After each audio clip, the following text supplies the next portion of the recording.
When I was a child, I hated the flavor mint. Apparently, it is a rite of passage for children to genuinely believe mint tastes like toothpaste. In truth, it is a very adult flavor, often appreciated as life chips away at the freshness of circumstances, which makes you look for it in an ice cream format. Being a kid, I was audibly not into mint, which made my father's Christmas choices particularly unfresh in taste. For the weeks before Christmas, my father talked a big game, which in perspective was his core attribute: to talk a big game, absolutely not meet up to any expectations he laid out, and gaslight you into believing he never said anything, or perhaps you asked for too much. At the time, my father never bought me a Christmas gift, claiming he was too poor. It was a rich claim for being the brokest man dripping in Salvatore Ferragamo. Remember that name. You're going to hear it often. As my dad drove up in a new car, considering he was broke, I was excited. He had talked about this gift for weeks. What would it be? In my child brain, I imagined so many things beyond what it would be. Perhaps a new Barbie. I loved those. Maybe a video game or console, which I love but could never really afford because they are $600, and to be frank, I'm not that good at them. I'm the equivalent to the cheerleader that thinks she can play football because she goes to every game, but immediately gets an injury upon entering the field. I just love to play and act really excited for someone that will not win. At one point, I even thought it was a puppy, which I had dreamed of owning. Thus, when my dad handed me a bag of 2 mint-flavored cookies, I went catatonic. I was 9, and I could not process how 2 mint-flavored cookies were the greatest Christmas gift I would ever receive. First, did he know they were cookies and at least $2.99 at ShopRite? They had the tag. Can you believe this? Which the label declared. Second, he knew I hated mint. Did he not see they had a sticker saying mint flavor and were even green? Third, was he truly mentally well because he was the richest man to be broke and the biggest talker to not listen? Unfortunately for him, my face showed my disappointment, which gave him the launching pad for what he deemed Deandra hates the poor. My father's gift to turn people against each other and talk his way out of murder might be why he was an addict. It is something I know amidst a lot of the crackheads that have crossed my path without being a part of my immaculate conception. They know how to talk so well. They're like lawyers. They replaced their cocaine gams with some real gift of gab.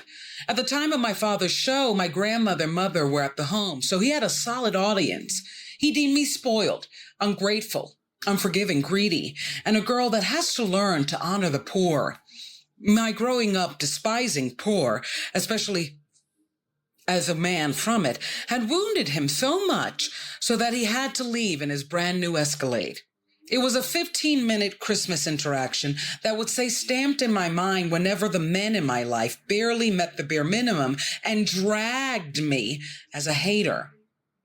They say you really do date your dad. You either date men exactly like him or his polar opposite, which I would love. My father being Lucifer means I probably could marry God. Yet till this date, the mint incident has become one of the strange memories that are so minute for how much you make them symbolize. After my father left, my mother decided to comfort me by reminding me that my father was stupid. Whether or not she would correct him for his dramatic, overbearing scolding of me behind my back, I would never know. Yet in front of him and me, he was allowed to go big and go home. That tendency to let men explode at me, hold myself together and simply walk away from their tongue lashing with the factual assessment that they are dumb has been central to me coping through my ex's tirades. Yet what I want to know is if they are central to why I even choose to be with them. So that episode just came out and it's called Mint. And basically, my dad was a jerk. It's apparent. But for the weeks before, he was talking about he's really going to try to redeem himself to me. Very addict behavior. The problem with my father is that he held the same personality, sober or addicted, which is one of the biggest disappointments in our relationship. He always made it seem that he was trying to get better. When he was sober, he would get better. And even when he actually got sober, he was still mean, very manipulative, and abusive towards me. And he did this huge show and he left very angry because I was talking to my friend and I had told her my dad got 2 mint cookies and I didn't sound happy about it. And because I didn't sound happy, I was spoiled and ungrateful. And it was so humiliating. And my mother didn't say anything, and my grandmother didn't. He just went off and then he left, and they comforted me after.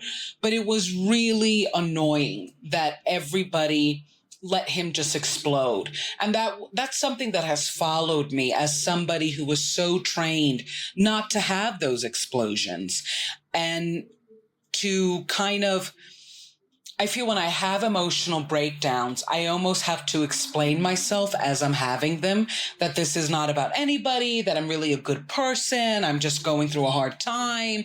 Whereas my father would have these really explosive moments of vitriol and vulgar language, and then he'd leave. And it was done, and we all just had to understand he was stupid. And I hated that. Along with the flavor of mint. And I think the details of you are very important in relationships. And it's something that I have noted in how I've dated people, like just this constant kind of me keeping a captain's log, like I am Captain Kirk in Star Trek, just remembering every single detail about this person that I'm choosing to love and am convinced does love me or will love me. I just need to earn it. I keep details of them.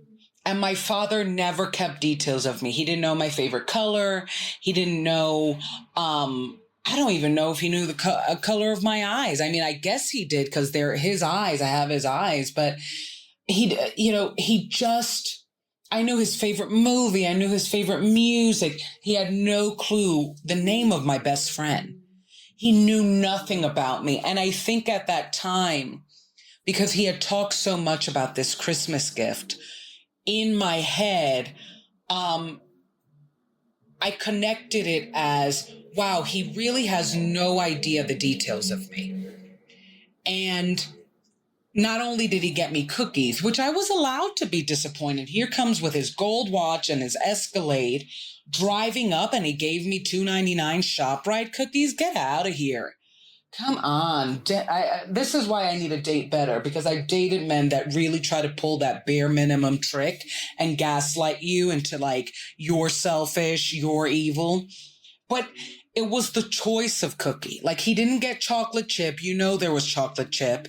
He didn't get grandma's oatmeal raisin, which I love a good grandma cookie. Give me the oatmeal raisin. He got mint. And I hated that flavor. And if he knew me, he would know something, such a basic detail. And it's something that I'm really trying to correct in my life, not making the details of me adaptable to others, putting importance that they remember it, and just staying away from mint. So that was episode Mint. Check it out at daddyrecovery.com.